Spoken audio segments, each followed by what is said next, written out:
inayu Exia bihe halaw inayu gasa inayu Abereha ביום שלישי השבוע הן הפסיקו את הסריגה, נעמדו מסביב לשולחן והתפללו. עשרות נשים אפריקאיות מבקשות מקלט שסורגות כאן מעמותת קוצ'ינטה מדי יום, מייצגות כנראה את המעמד הנחות ביותר בישראל. ללא זכויות, ללא הכרה מהרשויות, חלקן ללא שפה. כאלו שנפגעו ונוצלו כבר בדרך לישראל, וגם כאן לא הרבה השתנה.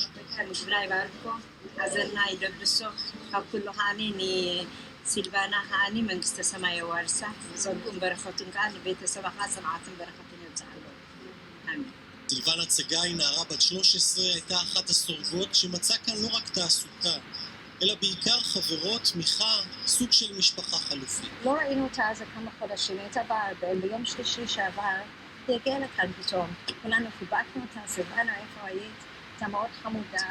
בשבוע שעבר סילבנה עוד סרגה כובעים ורודים עבור יום המאבק למניעת אלימות נגד נשים. מתנדבת, שלום טיש לסיפרה שהיא דיברה עם סילבנה כאשר הם צפרו ביחד והיא הסבירה לה על המצב, מה אנחנו עושות, והיא אמרה, את יודעת מה, אני לא מאמינה שדברים משתנים, הם לא יפסיקו להיות אלימים. חשד לרצח ילדה בת 12 הלילה בדרום תל אביב. החשוד המיידי כאמור בן זוגה שלהם. אני אוהבת את הילדה שלי. אין גם ילדה שלי, רק יש לי אחד. אירוע כזה לא היה צריך לדעת.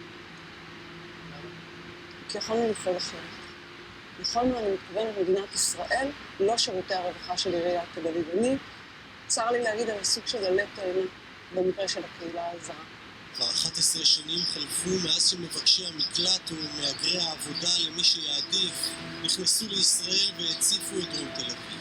11 שנים ארוכות של ניסיונות להסדיר את מעמדם, לקבוע מי יישאר ומי לא ובאילו תנאים. שום תוכנית ממשלתית בינתיים לא צלחה, ובתקופה הארוכה שחלפה הקפידה המדינה על עיקרון אחד, למנוע מהם זכויות ושירותים בין היתר בתחומי הרווחה והבריאות. במשרד הרווחה יושב דרג מקצועי שמבין שלהזנחה הזו ולהפקרה הזו ולהתעללות הזו יהיה מחיר שלא רק הפליטים ישלמו, מחיר שאנחנו כחברה ישראלית, בטח תושבי דרום תל אביב, עומדים לשלם. האוכלוסייה הפגיעה ביותר בקרב חסרי המעמד הן נשים, כמעט 7,000 במספר, בקושי חמישית מכלל מבקשי המקלט האפריקאים. חיים סביבי. אני חשבתי ללמוד בסודן, לסיים את הלימודים שלי. פתאום יצאתי מרחוב אחר, חטפו אותי. בגלל לשלם להם כסף לבוא לישראל. אם אני לא משלמת, ירגו אותי. מם הגיע מאריתריאה לפני 8 שנים. אחרי תקופת מעצר עברה להתגורר בדירה קטנה בירושלים עם עוד 10 מבקשי מקלט. עם אחד מהם נוצר קשר והשניים נישאו. בהתחלה חשבתי בן אדם טוב. לא, יש לו מחשבות טובות, הוא נותן לי משהו מיוחד בשבילי. זמן קצר אחר כך היא כבר שינתה את דעתה. בזמן שעבדה בניקיון בעלה נהג להיעדר מהבית, לחזור שיכור ולאיים. כשהעזה להעיר לו, המצב רק החמיר. אתה לא בן נורמלי, איך אני יכולה לדבר איתך, אתה לא בן אדם, אתה לא כמו בן אדם. אמרתי לו ככה, הוא נתן לי סתירה. דיברתי לו, הלכתי לכולם, ישבתי בבית שלי, חשבתי, הרגעתי. לא, אני לא יודעת איפה המשטרה נמצא בכלל. אחרי חודש הוא בא.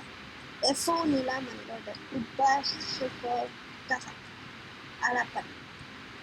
הוא בא, הוא אנס אותי בכוח. ככה שרי וראש. זה אנס אותי. אני בכיתי, בתוך השעה אני רוצה ללכת למשטרה. הוא אמר לי, אם תלכי למשטרה, אם תלכי לחברות שי, אם תלכי למישהו, אין לך חיים. אני ארוג אותך. זה טבעי.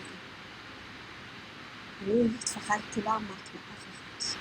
אחרי כמה חודשים הוא בא, אמרתי, אני בראיון אותי, ואני 5 חודש יש לי בבטן, באתי. את בכוונה את עושה זה ילדים, את מידה בכוונה, הוא אמר לי, הוא היה כסלד, ככה הוא זרק עליי. אני יוצא בלילה, אם את תלכי תצאי מבית זה, אני לא גבר. איך אני אלך למשטרה? אם אני הולכת, הוא יהרוג אותי, אני מפחדת. כל הזמן הוא אומר לי, העיניים שלי הרבה. יש לי הרבה חברים.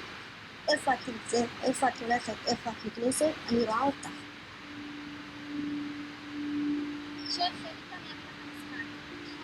אחרי שנים של התעללות ו3 ילדים מאותו הבעל, היא ברחה מהבית.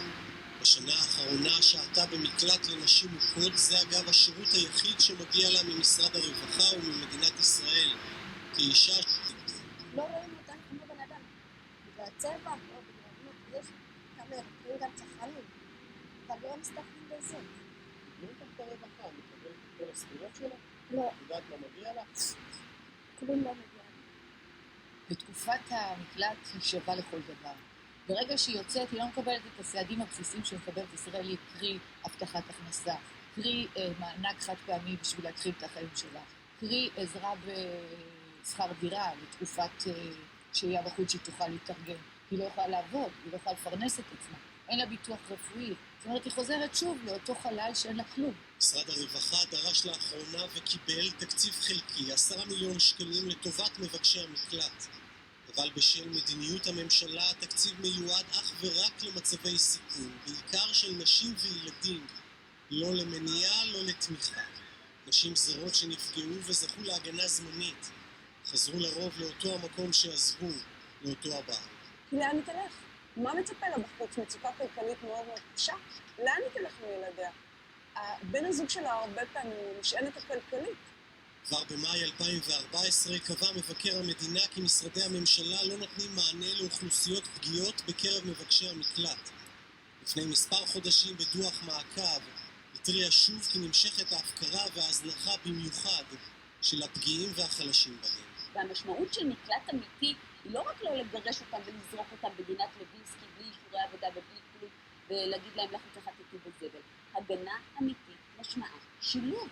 לפני שנתיים עתרה עמותת אסף לבג"ץ בדרישה לאפשר למבקשי המקלט שירותי סעד. הדיון הראשון בעתירה נקבע ליום שני השבוע, אותו היום בו נרצחה סילבנה צגאי. קודם כל אני אגיד לך, למה אני פה? אני באה בישראל, לעשות סוף בלילה. א' הגיע לישראל לפני 7 שנים. חציית הגבול ממצרים הייתה כרוכה בתשלום של כמה אלפי דולרים לבדואים ולה לא היה סכום שאפילו קרוב לזה. מישהו אומר לי, לכי לישראל, מישהו לשלם לך, אחר כך את מחכים אותי. אני יודעת, זה קשה, אני לא מכירה את בן אדם זה, אולי אני נראה מזל שלי, אם טוב לי, אם לא טוב לי, אני לא לך. אולי אם אני מסכמת אותו, חיים שלי טוב. אחרי שהתמקמה במרכז הארץ וניסעה כפי שהתחייבה למבקש המקלט ששילם עבורה, היא גילתה שתלאות המסע לא הסתיימו. הוא אומר לי, אני לקחת לך מהפח, את זבל, אני חושב, אני משלם לך את ענית לך. כל חודש אני עובדת, כל חודש משכורת שלי, נכנס לחשבון שלי. אחרי זה, בלילה הוא שותת אלכוהול, אומר לי, קומי, תשבי, תדברי. ככה זה סתם משתק לדבר. קיבלתי מקור, סתם. בגלל משלם, סתם. מה שהוא אומר לי, אני עשיתי. אני ברעיון, הוא מרביץ לי כל הזמן. זה ממשיך ככה. אני חושבת, אני מתה עכשיו. אני לא בחיים. למה לא הלכת למשטרה?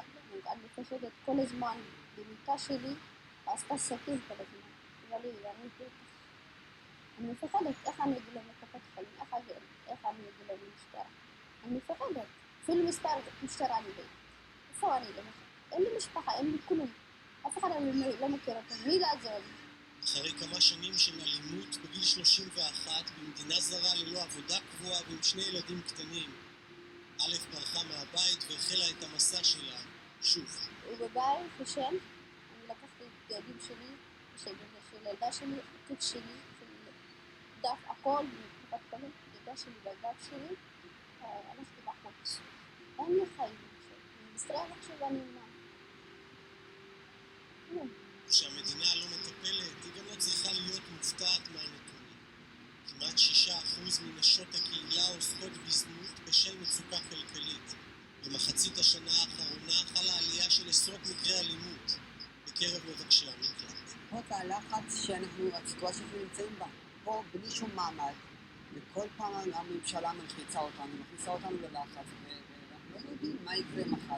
פתאום אנחנו מגרשים את הפליטים, ויש את הגירוש, והקימו את חולות, ואחר כך על 20%. כאילו, זה מלחיץ. יש לנו תרבות ממש מדהימה, אבל פה איבדנו את התרבות, איבדנו את הכל. ואם נשים בצד את התפיסות הפוליטיות, האם לגרש, האם לקלוט, אחרי רצח של נערה צעירה, מדינת ישראל צריכה לשאול את עצמה, האם ניתן להמשיך ולהעלים עין ממה שמתרחש בחצר האחורית שלה.